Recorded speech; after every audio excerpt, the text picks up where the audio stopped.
आइए आज हम बात करते हैं हार्ट मर्मर्स की। तो देखिए हार्ट मर्मर्स में हम आज बात करेंगे एओर्टिक स्टेनोसिस की। तो देखिए हार्ट मर्मर की सारी हम बात कर चुके हैं, ठीक है, सब पे हम ओवरऑल बात कर चुके हैं, लेकिन बहुत शॉर्ट में बात किए थे। तो आप लोगों का जो रिक्वेस्ट है उस बेसिस पे हम कुछ जो टॉपिक्स हैं जो इंपॉर्टेंट है उसको थोड़ा डिटेल में बना दे रहे हैं, ठीक है। तो देखिए एओर्टिक स्टेनोसिस पे हम पहले भी बात कर चुके हैं, लेकिन आज फिर से हम यहाँ पे इसको एक्सप्लेन कर दे रहे हैं थोड़ा डिटेल में, क्योंकि आप लोग पूछ रहे थे ये सिंकोप, एंजाइना और ये डिस्निया ये सब क्यों देखने को मिलता है, ये सारी चीजें आपका क्वेश्चन था। तो यहाँ पे हम ये सारी चीजें क्लियर कर रहे हैं, ठीक है। तो देखिए पुरानी वीडियो जो थी वो बिल्कुल शॉर्ट थी, यहाँ पे थोड़ा सा हम डिटेल में लेके चलेंगे। तो ये देखिए एओर्टिक स्टेनोसिस की वजह से हमको हार्ट मर्मर देखने को मिलता है, और ये एओर्टिक स्टेनोसिस जो होती है ये प्रॉब्लम क्रिएट करती है सिस्टोल में, क्योंकि डायस्टोल में क्या होगा, ये एओर्टा जो होगा यानी एओर्टिक वॉल जो होगा क्लोज होगा, तो डायस्टोल में कोई परेशानी नहीं आएगी। सिस्टोल के टाइम पे यहाँ पे ये वॉल खुलने में परेशानी आएगी, और जब वॉल नहीं खुलेगा तो यहाँ पे हमको मर्मर देखने को मिलेगा, ठीक है। तो देखिए पूरी साइकिल में हमको मर्मर देखने को मिलता है। तो देखिए यहाँ पे हम बताएं कि जब हम यहाँ पे हम देखते हैं तो ये हमारा जो है माइट्रल वॉल हो गया, और ये देखिए ये हमारा एओर्टिक वॉल हो गया, ठीक है। जैसे ही हमारा हार्ट कांटेक्ट होना शुरू होता है तो फौरन ये माइट्रल वॉल क्लोज आता है। जैसे ही माइट्रल वॉल क्लोज होता है तो हमको S1 सुनाई देता है, और उसके बाद फिर क्या होता है कि इसका ये जो हमारी लेफ्ट वेंट्रिकल है, इस लेफ्ट वेंट्रिकल का प्रेशर इंक्रीज होता है, जिसको हम बोलते हैं आइसोवॉल्यूमेट्रिक कॉन्ट्रैक्शन, क्योंकि दोनों वॉल क्लोज हैं। फिर थोड़ी ही देर बाद ये हमारा एओर्टिक वॉल ओपन होता है, और एओर्टिक वॉल अगर नॉर्मल है तब क्या है कि आप अपना आसानी से यहाँ से ब्लड इधर चला जाएगा, कोई परेशानी नहीं होगी, ठीक है। लेकिन यहाँ पे क्या होता है एओर्टिक स्टेनोसिस में ये एओर्टिक वॉल अच्छे से ओपन नहीं हो पाता है। अच्छे से जब ओपन नहीं हो पाएगा तो इधर से जो प्रेशर है ना, यहाँ से जो ब्लड है ये इधर अच्छे से नहीं जा पाएगा, इस वजह से यहाँ पे हमको मर्मर सुनाई देता है, ठीक है। इसी को हम एओर्टिक स्टेनोसिस का मर्मर बोलते हैं, ठीक है। तो ये हमको सुनाई दिया यहाँ पे, और इस वजह से देखिए हमको बहुत सारी चीजें देखने को मिलेंगी। तो सबसे पहले देखिए एक बार हम यहाँ पे दिखाएं, ये देखिए क्या चेंजेस देखने को मिलेंगे। जैसे ही हमारा ये देखिए यहाँ पे यही चीज हम दिखाए थे ना, यहाँ से हम दिखाए आपको कि ये सबसे पहले S1 प्रोड्यूस होगा। जैसे ही वेंट्रिकल कॉन्ट्रैक्शन शुरू होगा फौरन देखिए हमको S1 सुनाई देगा, और उसके बाद फिर S1 क्या है, ये क्लोज हो गया। अब ये क्लोज हो गया और ये भी क्लोज है पहले से। उसके बाद फिर जब ऊपर जाएगा और ये देखिए लगभग 80 mmHg जब पहुंचेगा ना, तो एओर्टा का प्रेशर नॉर्मली 80 mmHg होता है। तो जैसे ही ये लेफ्ट वेंट्रिकल का प्रेशर एओर्टा के प्रेशर के बराबर होगा, फौरन ये क्या होगा, बराबर या ज्यादा, ठीक है, थोड़ा सा ज्यादा होगा, तो फौरन ये वॉल जो है एओर्टिक वॉल ये ओपन हो जाएगा। ओपन होकर फिर देखिए नॉर्मल ये वाला ग्राफ फॉलो होता है, यानी लेफ्ट वेंट्रिकल का और एओर्टा का प्रेशर जो होता है लगभग बराबर होता है हमेशा, ठीक है, ऐसा बराबर होगा। उसके बाद फिर इसका प्रेशर देखिए यहाँ पे जो होता है, जब लेफ्ट वेंट्रिकल रिलैक्स होने लगती है इसका प्रेशर कम होता है। तो जैसे ही लेफ्ट वेंट्रिकल का प्रेशर इस एओर्टिक प्रेशर से कम होता है, फौरन जो होता है ये एओर्टिक वॉल क्लोज हो जाता है, और यहाँ पे हमको S2 सुनाई देती है, ठीक है। तो ये नॉर्मल कार्डियक साइकिल में ऐसा होता है। लेकिन एओर्टिक स्टेनोसिस में क्या हुआ कि जब ये प्रेशर इंक्रीज हुआ आइसोवॉल्यूमेट्रिक कॉन्ट्रैक्शन में, प्रेशर देखिए इंक्रीज होता रहा आइसोवॉल्यूमेट्रिक कॉन्ट्रैक्शन देखिए यहाँ तक हुआ ना, यहाँ S1 प्रोड्यूस हुआ, S1 के बाद आइसोवॉल्यूमेट्रिक कॉन्ट्रैक्शन हुआ, और यहाँ पे देखिए प्रेशर जब इंक्रीज हो गया, जैसे ही ये एओर्टिक प्रेशर को फॉलो करेगा और यहाँ पे ये चीज ओपन हो जानी चाहिए। लेकिन अब यहाँ पे क्या है कि ये ओपन तो होगा, एओर्टिक वॉल ओपन हुआ, लेकिन स्टेनोसिस है, इस वजह से देखिए यहाँ से ब्लड इधर ज्यादा जाना चाहेगा, तो यहाँ पे लेफ्ट वेंट्रिकल में प्रेशर ज्यादा होगा और एओर्टा में प्रेशर कम होगा। यहाँ पे देखिए हम यहाँ पे ऐसे दिखाएं, ये देखिए यहाँ पे देखिए ऐसे फॉल होता है ना, तो यहाँ पे देखिए इसका प्रेशर देखिए एओर्टा का प्रेशर कम है, जबकि लेफ्ट वेंट्रिकल का प्रेशर आप देखिए ज्यादा है, ठीक है। तो लेफ्ट वेंट्रिकल का प्रेशर ज्यादा इसी वजह से कि यहाँ लेफ्ट वेंट्रिकल से एओर्टा में ब्लड प्रॉपर जाने पर बीच में रुकावट हो रही है, तो इस वजह से हमको लेफ्ट वेंट्रिकल का प्रेशर एओर्टिक प्रेशर से ज्यादा देखने को मिलता है। तो ये हम यहाँ पे बेसिक मैकेनिज्म बता दिए, और यहाँ पे देखिए पूरा जो यहाँ पे है सिस्टोलिक पूरा हमको यानी S1 और S2 के बीच में पूरा हमको मर्मर सुनाई देता है, ठीक है। तो यहाँ से देखिए यहाँ से मर्मर शुरू होता है और यहाँ तक देखिए S2 तक ये पूरा मर्मर वो होता है, क्योंकि जब तक ब्लड यहाँ फ्लो होगा तब तक हमको मर्मर देखने को मिलेगा। लेकिन मर्मर यहाँ पे देखिए जो हमको देखने को मिलता है ये हमारा होता है क्रिस्किंडो डिस्क्रिंडो मर्मर, ठीक है। तो क्रिस्किंडो इजेक्शन मर्मर यहाँ सुनाई देता है। अब ये क्या होता है, देखिए क्रिस्किंडो होता है कि वो मर्मर जो ग्रेजुअली इंक्रीज होता है, देखिए ग्रेजुअली इंक्रीज होता है, ठीक है, ग्रेजुअली इंक्रीज होता है, क्योंकि शुरू में जो होता है ब्लड बहुत तेजी से जाता है ना, तो धीरे धीरे ये इंक्रीज होता है, तो इसको हम बोलते हैं क्रिस्किंडो, और फिर उसके बाद धीरे धीरे ये जो मर्मर होता है डिक्रीज होता है, इसको हम बोलते हैं डिक्रिस्किंडो, ठीक है। तो ये हो गया हमारा क्रिस्किंडो डिक्रिस्किंडो, यही आपका क्वेश्चन था ना कि ये क्या होता है, तो इसी को हम बोलते हैं क्रिस्किंडो डिक्रिस्किंडो, कि यहाँ पे देखिए धीरे धीरे इंक्रीज हुआ फिर धीरे धीरे डिक्रीज हुआ, तो इसी को बोलते हैं क्रिस्किंडो डिक्रिस्किंडो। और ये इजेक्शन मर्मर है, तो इस वजह से यहाँ पे इसको इजेक्शन मर्मर बोला गया। और ये देखिए ये जो मर्मर यहाँ पे जनरेट होता है ना, ये मर्मर मिक्स मर्मर होता है। मिक्स मर्मर क्या होता है कि मतलब मिक्स फ्रीक्वेंसी इसकी होती है, यानी इसमें हमको हाई फ्रीक्वेंसी भी देखने को मिलेगी और इसमें हमको लो फ्रीक्वेंसी भी देखने को मिलेगी।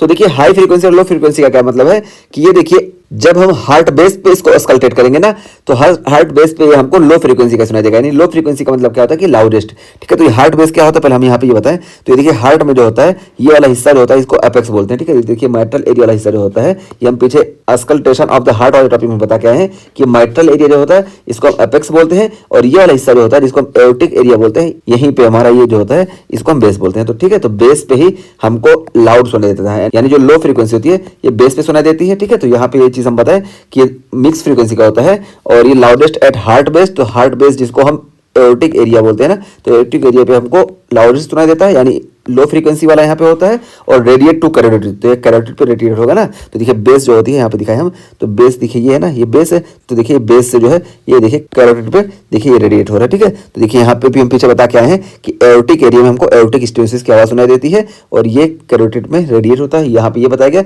लेकिन ये कौन सी फ्रीक्वेंसी वाला होगा, ये हमको लो फ्रीक्वेंसी वाला होगा। ठीक है, तो ये लाउडेस्ट होता है, जबकि ये क्या होता है हाई फ्रीक्वेंसी को भी होता है, और हाई फ्रीक्वेंसी वाला होता है ये हमको एपेक्स पे सुनाई देता है। ठीक है, तो यहाँ पे भी देखिए एपेक्स पे हमको हाई फ्रीक्वेंसी वाला सुनाई देता है। हाई फ्रीक्वेंसी का मतलब क्या है कि ये इनवर्सली प्रोपोर्शनल होता है।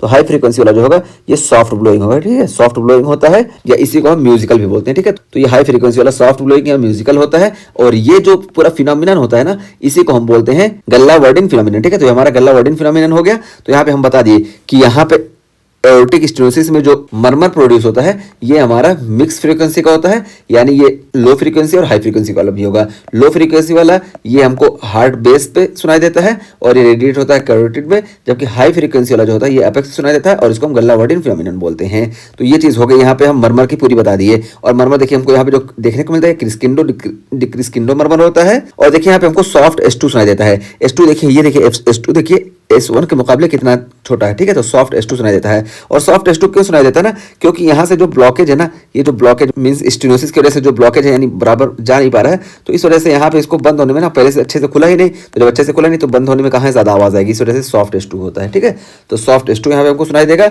और यहाँ पे देखिए इजेक्शन क्लिक, ठीक है, सॉफ्ट S2 देखने को मिलेगा, और इजेक्शन क्लिक हमको देखने को मिल सकती है और नहीं भी देखने को मिल सकती है, इस वजह से इसका बहुत ज्यादा रोल नहीं है।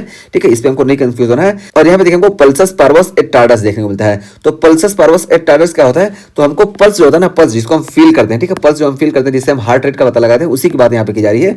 तो पल्स हम नॉर्मल कंडीशन में क्या होता है कि यहाँ पे जैसे ही ब्लड इधर जाता है तो पल्स हमको फील होता है, फिर उसके बाद जब ये एओर्टिक वॉल क्लोज हो जाता है तो फिर पल्स जो होता है मींस पल्स गायब हो जाता है। तो इसी से हार्ट फ्लो हुआ, पल्स फील हुआ, फिर फ्लो, फिर फ्लो, फिर फ्लो, ऐसे ऐसे हमको पल्स फील होता है। ठीक है, लेकिन यहाँ एओर्टिक स्टेनोसिस में क्या है कि बराबर ब्लड फ्लो हो नहीं रहा है। जब बराबर ब्लड नहीं फ्लो हो रहा है तो जो पल्स है ना, तो देखिए अगर ये मॉडरेट रहता है ना तो कुछ ना कुछ तो फ्लो हो रहा है, तो कुछ ना कुछ फ्लो होता है ना। तो देखिए नॉर्मल देखिए ऐसे ना जैसे हमको पल्स फील हो रहा है। ठीक है, ये देखिए पल्स ऐसे फील हुआ, पल्स फील हुआ।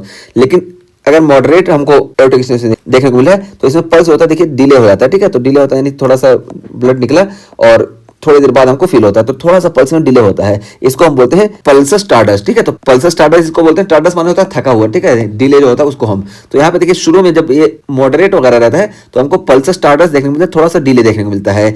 लेकिन जब ये सीवियर एओर्टिक स्टेनोसिस हो जाती है ना, तो यहाँ पे बहुत कम ही ब्लड बाहर निकलेगा। अब जब बहुत कम ही ब्लड बाहर निकलेगा तो क्या होगा कि हमको ये पल्स बहुत ही कम फील होगा। तो देखिए पल्स हमको बहुत ही कम फील होता है और डिले भी होता है। ठीक है, तो इसको हम बोलते हैं पल्सस पार्वस एट टार्डस। ठीक है, तो ये पल्सस पार्वस एट टार्डस हमको देखने को मिलता है सीवियर केस में। तो देखिए यही यहाँ पे बताया गया कि पल्सस पार्वस एट टार्डस देखने को मिलता है, यहाँ पे लिख दिया वेरी सीवियर एओर्टिक स्टेनोसिस पे। मॉडरेट एओर्टिक स्टेनोसिस पे क्या देखने को मिलता है कि हमको पल्सस टार्डस देखने को मिलता है। ठीक है, तो पल्सस टार्डस हमको मॉडरेट पे देखने को मिलता है। तो पल्सस टार्डस क्या होता है, सिर्फ यहाँ पे डिले हो जाता है। ठीक है, तो डिले हो जाता है, नॉर्मल ऐसा था और लेकिन यहाँ पे डिले हो गया। लेकिन जब ये सीवियर एओर्टिक स्टेनोसिस हो जाती है तो यहाँ पे हमको पल्सस पार्वस एट टार्डस देखने को मिलता है। और पल्सस पार्वस एट टार्डस क्या होता है, तो देखिए weak pulses with delayed peak. तो यहाँ पे पल्सेस वीक भी रहेंगे और डिलेड पीक देखने को मिलेगा। देखिए बिल्कुल ये एंड स्टेज होती है, तो ऐसा होता है। ठीक है, तो ये हो गया हमारा पल्सस पार्वस एट टार्डस। और उसके बाद फिर हम यहाँ पे क्लिनिकल एसोसिएशन की बात करें कि हमको किसमें देखने को मिलता है, तो देखिए ये क्लिनिकल एसोसिएशन क्या है कि ओल्डर्स में हमको देखने को मिलता है। तो 60 साल से ज्यादा के जो लोग होते हैं ना उसमें देखने को मिलता है। तो 60 साल से ज्यादा के जो लोग होंगे उसमें हमको कैल्सिफिकेशन को जैसे देखने को मिलता है। ठीक है, तो एज रिलेटेड कैल्सिफिकेशन होता है और डिजेनरेशन होता है, तो इस वजह से हमको ओल्डर पेशेंट में देखने को मिलता है। जबकि हम यंगर में बात करें ना, तो यंगर में देखिए बाइकस्पिड एओर्टिक वॉल का कैल्सिफिकेशन होता है। तो यंगर में मोस्ट कॉमन कॉज जो होता है ये बाइकस्पिड एओर्टिक वॉल होता है, जबकि हम ओल्डर में बात करें तो यहाँ पे कैल्सिफिकेशन और डिजेनरेशन होता है। ये हम यहाँ पे बताना चाह रहे हैं। तो एओर्टिक वॉल नॉर्मली क्या होता है कि ट्राइकस्पिड होता है, लेकिन अगर बाइकस्पिड है ना तो यही यंगर में most common cause of aortic stenosis है। जबकि ओल्डर में most common cause of aortic stenosis ये हमारा एज रिलेटेड कैल्सिफिकेशन और डिजनरेशन है, ठीक है। तो ये चीज़ हम यहाँ पे बता दिए, दो वजह से होता है। यंगर में मोस्ट कॉमनली हमको बाइकस्पिड एओर्टिक वॉल्व की वजह से देखने को मिलता है, इसका कैल्सिफिकेशन होता है। और जबकि ओल्डर में क्या होता है कि हमको कैल्सिफिकेशन और डिजनरेशन की वजह से देखने को मिलता है, ठीक है। तो सिंपल चीज़ हमको याद रखना है कि बाइकस्पिड ये यंगर में है और ओल्डर में कैल्सिफिकेशन और डिजनरेशन है, ये चीज़ हम बताएं, ठीक है। तो ये दो इटियोलॉजी हम बता दिए। और उसके बाद फिर देखिए ये जो आपका एक क्वेश्चन था ना, ये क्वेश्चन भी हम यहाँ पे क्लियर कर दे रहे हैं, क्योंकि आपको इसी में बहुत ज़्यादा कन्फ्यूजन है। तो यहाँ पे देखिए हमको यहाँ पे एओर्टिक स्टेनोसिस में सिंकोप, एंजाइना और डिस्निया वगैरह देखने को मिलता है। तो क्यों देखने को मिलता है, तो देखिए हम यहाँ पे बता दें कि सबसे पहले हमको डिस्निया देखने को मिलता है। 2 साल पे हमको डिस्निया देखने को मिलता है और लगभग 3 साल तक अगर एओर्टिक स्टेनोसिस का ट्रीट किया जाए तो हमको सिंकोप देखने को मिलता है और लगभग 5 साल तक अगर ना ट्रीट किया जाए ना तो हमको एंजाइना देखने को मिलता है। तो ये देखिए ये तीनों चीज़ें हमको देखने को मिलती है। और देखिए यहाँ पे बता दें कैसे होता है। तो सबसे पहले हम डिस्निया बताते हैं। तो देखिए डिस्निया इसलिए देखने को मिलेगा ना, जब इसको हम ट्रीट नहीं करेंगे तो left ventricular and diastolic pressure increase हो जाएगा। तो देखिए लेफ्ट वेंट्रिकुलर डायस्टोलिक प्रेशर क्यों इंक्रीज हुआ, क्योंकि यहाँ से ब्लड जो है बराबर यहाँ निकला नहीं, इस वजह से एंड डायस्टोलिक प्रेशर जो है लेफ्ट वेंट्रिकल का ये इंक्रीज हो जाएगा। क्योंकि जब ब्लड बाहर निकल रहा है यहाँ ज्यादा ब्लड रुकेगा, इस वजह से एंड डायस्टोलिक प्रेशर यहाँ लेफ्ट वेंट्रिकल का इंक्रीज हो जाएगा। और जब लेफ्ट वेंट्रिकल का एंड डायस्टोलिक प्रेशर इंक्रीज होगा ना, यहाँ पे बताएं, ये देखिए कहाँ ऐसे देखें, हम यहाँ पे दिखाएं, ये देखिए जब यहाँ पे ये प्रेशर इंक्रीज हो left ventricular and diastolic pressure, इस वजह से यहाँ पे देखिए हमको लेफ्ट एट्रियम का भी प्रेशर इंक्रीज देखने को मिलेगा। और जब लेफ्ट एट्रियम का प्रेशर इंक्रीज होगा तो इस वजह से देखिए यहाँ पे जो है प्रेशर इंक्रीज हो जाएगा, तो पल्मोनरी कैपिलरी वेज प्रेशर भी इंक्रीज हो जाएगा। और जब pulmonary capillary wedge pressure increase होगा तो इस वजह से जो यहाँ पे फ्लूइड है ना, ये फ्लूइड लंग के इंटरस्टिशियम में जाएगा, इसी वजह से यहाँ पे हमको डिस्निया देखने को मिलता है, ठीक है। तो डिस्निया का मैकेनिज्म बता दिए कि सबसे पहले यहाँ पे प्रेशर इंक्रीज होगा, इसकी वजह से यहाँ पे प्रेशर इंक्रीज होगा, इसकी वजह से यहाँ पे पूरा प्रेशर इंक्रीज हो जाएगा। और जब यहाँ प्रेशर इंक्रीज होगा तो यहाँ पे इंटरस्टिशियम में फ्लूइड जाएगा, जिस वजह से हमको डिस्निया देखने को मिलेगा, ठीक है। तो डिस्निया का मैकेनिज्म हम बता दिए। और डिस्निया के बाद अब हम बात करते हैं कि अच्छा देखिए डिस्निया में हम लिख भी दिए पूरा, ये देखिए कि हमको left ventricular and diastolic pressure increase देखने को मिलेगा, इस वजह से लेफ्ट एट्रियल प्रेशर इंक्रीज होगा, फिर pulmonary capillary wedge pressure increase हो जाएगा, जिसकी वजह से फ्लूइड जो होगा एस्केप हो जाएगा पल्मोनरी इंटरस्टिशियम में, ठीक है। तो यही हम यहाँ पे बता के यहाँ पे लिखे दिए हैं, ठीक है। और ये देखिए 2 साल तक अगर अनट्रीटेड रहे तब ये देखने को मिलता है। और उसका फिर देखिए हमको 3 साल पे सिंकोप देखने को मिलता है, यानी 3 साल तक अनट्रीटेड रहे तो यहाँ पे लगभग हम ड्यूरेशन बता रहे हैं, ठीक है। तो ऐसा होता है, तो 3 साल तक अगर अनट्रीटेड रहे तो यहाँ पे हमको सिंकोप देखने को मिलेगा। और सिंकोप क्यों देखने को मिलता है, तो यही सेम चीज़ है कि लेफ्ट वेंट्रिकुलर आउटफ्लो ऑब्स्ट्रक्शन, ये देखिए सिंकोप इसलिए देखने को मिलता है, यहाँ पे दिखाएं कहाँ गया, ये देखिए लेफ्ट वेंट्रिकल का आउटफ्लो ऑब्स्ट्रक्शन यहाँ पे हो गया, ठीक है। तो यहाँ पे जब लेफ्ट वेंट्रिकल का आउटफ्लो ऑब्स्ट्रक्शन हो गया तो ज़्यादा ब्लड इधर नहीं जाएगा, तो यहाँ पे जितना रास्ता है ना, जितना रास्ता उतना ही ब्लड जाएगा। अब इधर डिमांड कितनी भी ज़्यादा इंक्रीज हो रही है, ब्लड तो इतना, जहाँ इतना रास्ता ना, इतना मोटा पाइप है तो इतने मोटे पाइप से ही जा रहा है हमेशा। अब ये तो और चौड़ा होगा नहीं क्योंकि स्टेनोसिस है यहाँ पे, तो यहाँ पे अगर डिमांड इंक्रीज भी हो रही है तब भी यहाँ पे सप्लाई जो होगी ये इंक्रीज नहीं होगी। जब सप्लाई इंक्रीज नहीं होगी इस रास्ते के थ्रू तो इस वजह से हमको यहाँ पे सिंकोप देखने को मिलेगा, ठीक है। तो यही सिंकोप का मैकेनिज्म है, ठीक। तो सिंकोप क्यों देखने को मिलेगा यहाँ बता दिए, और यहाँ पे लिखे भी है कि लेफ्ट वेंट्रिकुलर आउटफ्लो ऑब्स्ट्रक्शन की वजह से fix cardiac output state even when increase demand, ठीक है। तो ये इस वजह से हमको सिंकोप देखने को मिलता है। और एंजाइना क्यों देखने को मिलता है, तो देखिए एंजाइना देखिए कई चीज़ें होती हैं कि जब ये लेफ्ट वेंट्रिकल जब इस पे ज़्यादा प्रेशर पड़ता है तो क्या होता है कि लेफ्ट वेंट्रिकल का मास इंक्रीज हो जाता है, इस वजह से हमको ऑक्सीजन की डिमांड इंक्रीज देखने को मिलती है लेफ्ट वेंट्रिकल में। तो ये एक कॉज है एंजाइना का। दूसरा कॉज देखिए डिक्रीज कैपिलरी डेंसिटी। तो देखिए जैसे मान लो ये हमारी लेफ्ट वेंट्रिकल थी और यहाँ पे देखिए मान लो ये हमारी कैपिलरी, 2 कैपिलरी, तो अभी ये 2 कैपिलरी है और जब यहाँ पे हाइपरट्रॉफी हो जाएगी तब भी क्या होगी, हाइपरट्रॉफी होगी, कैपिलरी 2 ही 3 ही है, तो जितनी मोटी इसकी थिकनेस हुई इस हिसाब से यहाँ पे कैपिलरी नहीं बनी, तो इस वजह से कैपिलरी की डेंसिटी यहाँ कम हो गई, तो यानी ब्लड सप्लाई करने की कैपेसिटी भी इसकी कम हो गई, तो ये भी एंजाइना कॉज करता है। और इसी तरीके से टेकिकार्डिया भी एंजाइना कॉज करता है। और टेकिकार्डिया क्यों एंजाइना कॉज करता है, क्योंकि हमको मालूम है कि ये जो हमारी लेफ्ट वेंट्रिकल है, ये लेफ्ट वेंट्रिकल की वॉल, इसमें जो परफ्यूजन होता है ये डायस्टॉल के टाइम पे होता है, ठीक है। डायस्टॉल के टाइम पे परफ्यूजन होता है। हम पीछे कोरोनरी सर्कुलेशन के टॉपिक में बात करके आए हैं कि डायस्टॉलिक कंडीशन में यहाँ पे परफ्यूजन ज्यादा होता है, और जब टेकिकार्डिया हो जाएगा तो डायस्टॉल अच्छे से हो नहीं पाएगा, इस वजह से इसका परफ्यूजन और अच्छे से नहीं हो पाएगा, इसी वजह से हमको यहाँ पे एंजाइना देखने को मिलेगा, ठीक है। तो एंजाइना का भी मैकेनिज्म हम आपको बता दिए। तो ये सारी चीजें हमको देखने को मिलती है सेड, ठीक है। तो सेड देखने को मिलेगा, सिंकोप, एंजाइना और डिस्निया। डिस्निया सबसे पहले, सिंकोप उसके बाद, फिर एंजाइना सबसे लास्ट में देखने को मिलता है। और ये चीज़ जो हम बता के आपको है कि लेफ्ट वेंट्रिकल का प्रेशर जो होता है ये एओर्टिक प्रेशर से ज़्यादा हो जाता है ड्यूरिंग स्टॉल, हालांकि इसको बराबर होना चाहिए, ठीक है। नॉर्मल देखिए यहाँ पे बराबर होता है, ये देखिए नॉर्मल जैसे ही लेफ्ट वेंट्रिकल का प्रेशर एओर्टिक प्रेशर से ज़्यादा होता है तो फौरन जो होता है ये वॉल खुल जाता है और दोनों लगभग लेफ्ट वेंट्रिकल और एओर्टा का प्रेशर बराबर रहते हैं। लेकिन यहाँ पे जो होता है वॉल अच्छे से ओपन नहीं हो पाता है, अच्छे से रास्ता नहीं मिल पाता है, इस वजह से देखिए लेफ्ट वेंट्रिकल का प्रेशर ज़्यादा होता है और एओर्टा का प्रेशर कम होता है, ठीक है। तो ये चीज़ यहाँ पे बताई गई। और उसके बाद फिर देखिए यहाँ पे हम कुछ एक्स्ट्रा चीज़ें जो बताएं कि एक्सरबेटिंग फैक्टर कौन से होते हैं? तो एट्रियल फिब्रिलेशन और इसी तरीके से सिस्टमिक हाइपरटेंशन, ये एक्सरबेटिंग फैक्टर होते हैं। क्यों होते हैं? तो देखिए एट्रियल फिब्रिलेशन इस वजह से होता है ना, क्योंकि जो कार्डियक आउटपुट होता है उसमें लगभग 25 से 40% रोल होता है ये आर्ट्रियम का होता है, क्योंकि यहाँ पे देखिए आर्ट्रियम जब कॉन्ट्रैक्ट करती है, ये देखिए ये आर्ट्रियल सिस्टोल जब होता है तब यहाँ पे लगभग 25 से 35 या 40% ब्लड ये हमारे एट्रियम से, इस एट्रियम से इधर आता है। तो अब यहाँ पे जब एट्रियल फिब्रिलेशन हो जाएगा तो ये ब्लड यहाँ से यहाँ नहीं आ पाएगा, जब यहाँ से यहाँ नहीं आएगा तो आगे नहीं जा पाएगा। इस वजह से एट्रियल फिब्रिलेशन ये फेटल होता है यहाँ पे, ठीक है। तो एट्रियल फिब्रिलेशन जो होता है ये फेटल होता है इस वजह से।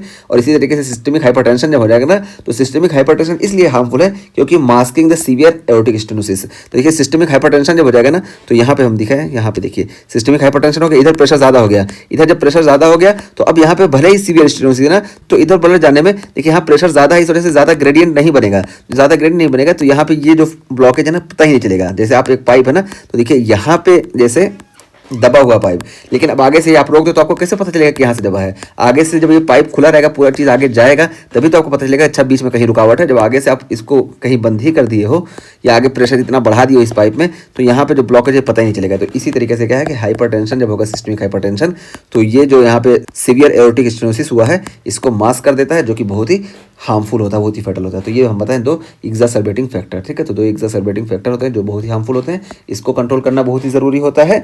और उसका फिर यहाँ पे हम ट्रीटमेंट बता दिए लास्ट में कि ट्रीटमेंट में हम क्या करते हैं कि एओर्टिक वॉल रिप्लेसमेंट करते हैं, या इसी तरीके से अगर ये एओर्टिक वॉल रिप्लेसमेंट हम नहीं कर सकते हैं, यानी सर्जरी अगर कॉन्ट्राइंडिकेटेड है, तो यहाँ पे हम ट्रांसकैथेटेरिक एओर्टिक वॉल इम्प्लांटेशन करते हैं, ठीक है। ट्रांसकैथेटेरिक एओर्टिक वॉल इम्प्लांटेशन, जिसको हम टाबी बोलते हैं, ये करते हैं। लेकिन अगर सर्जरी कॉन्ट्राइंडिकेटेड है तो वरना हम एओर्टिक वॉल रिप्लेसमेंट करते हैं, ठीक है। तो एओर्टिक वॉल रिप्लेसमेंट देखिए हम सीवियर एओर्टिक स्टेनोसिस में करते हैं, और एओर्टिक स्टेनोसिस है लेकिन एसिम्प्टोमेटिक है ना, तब तो हम नहीं करते। लेकिन अगर एसिम्प्टोमेटिक के साथ साथ ग्रेडियंट जो है ये मोर देन 50 mmHg हो जाए, नॉर्मल क्या होता है, नॉर्मल ग्रेडियंट 0 होता है, ठीक है। लेकिन अगर ये ग्रेडियंट मोर देन 50 mmHg हो जाए, यहाँ पे ये वाला ग्रेडियंट हम बात कर रहे हैं, ये वाला ग्रेडियंट देखिए, यहाँ पे ये एओर्टिक वॉल है और इधर एओर्टा और लेफ्ट वेंट्रिकल का ग्रेडियंट जो है प्रेशर का, अगर 50 mmHg से ज़्यादा हो जाए, भले ही एसिम्प्टोमेटिक कंडीशन है, तब भी यहाँ पे हम एओर्टिक वॉल रिप्लेसमेंट कर देते हैं, ठीक है। तो ये हमारा ट्रीटमेंट हो गया। तो हम पूरा लगभग आपका टॉपिक क्लियर कर दिए। और यहाँ पे देखिए 2-3 चीज़ और हम लिखे थे। अच्छा हाँ, यहाँ पे ये देखिए,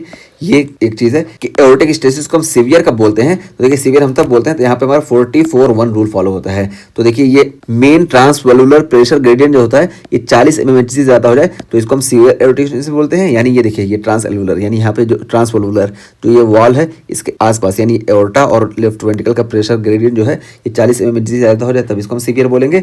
इसी तरीके से पीक फ्लो वेलोसिटी जो है ये 4 मीटर पर सेकंड से ज़्यादा हो जाए तब भी इसको हम सीवियर एओर्टिक स्टेनोसिस बोलेंगे। तो देखिए यहाँ पे ये जो है ना, यहाँ पे वेलोसिटी जो है इसकी बात की जा रही है कि अगर 4 मीटर पर सेकंड से ज़्यादा हो जाए तो इसको हम सीवियर एओर्टिक स्टेनोसिस बोलेंगे। इसी तरीके से जो ये एओर्टिक वॉल का जो सरफेस एरिया है ना, ये 1 सेंटीमीटर स्क्वायर से कम हो जाए तब भी इसको हम सीवियर एओर्टिक स्टेनोसिस बोलेंगे। नॉर्मली ये 3 से 4 सेंटीमीटर स्क्वायर का होता है, लेकिन अगर कम हो गया यानी कम हो गया तो इसको हम सीवियर एओर्टिक स्टेनोसिस बोलेंगे, ठीक है। तो ये चीज़ हुआ। और देखिए हम बताए ना कि नॉर्मल ग्रेडियंट जो होता है लेफ्ट वेंट्रिकल और एओर्टा का ये 0 होता है, और देखिए दोनों में 120 mmHg जब मैक्सिमम होता है तब, ठीक है। देखिए 120 mmHg दोनों में लगभग होता है, लेकिन एओर्टिक स्टेनोसिस में हमको ग्रेडियंट परसेंट देखने को मिलता है। देखिए हमें यहाँ पे बता दिया कि 40 mmHg से ज़्यादा होगा तो इसको हम सीवियर एओर्टिक स्टेनोसिस बोलेंगे। और यहाँ पे भी देखिए हम दिखा दिए कि ये देखिए ग्रेडियंट हमको देखने को मिल रहा है, ठीक है। तो ये हम यहाँ पे बता दिए कि ये देखिए हमारा ये एओर्टिक प्रेशर है और ये हमारा लेफ्ट वेंट्रिकल का प्रेशर जो कि ज़्यादा है।